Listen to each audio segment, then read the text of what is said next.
Ollie, when it comes to the Canadian Premier League, do we have any kind of update on what next season could look like for them? Yeah, so speaking to a source close to the league, the league's priority is very much on having as normal a season as possible. So that's in home markets. That's hopefully with some fans in attendance. Obviously, that may vary depending on the venue. It's easier in the bigger CFL stadiums, obviously. And that's having a start, hopefully, in April. I think that's still plan A. That's still first and foremost what the league is focused on. Now, obviously, there will be contingency plans there. They're not talking too much about what they may be yet, but we can speculate. Could there be a situation where the schedule is kind of altered? So you have teams, say, going to Ontario and playing multiple games against Forge and York 9 and Ottawa, getting those road games out of the way in one go and then going home rather than having to be, crossing the country all season long.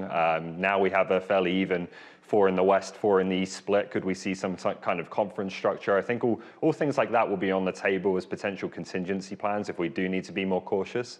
But that's all speculation for now. And I think, from a league's point of view, they're very much focused on having as normal season as possible, as long as obviously as it's safe to do so.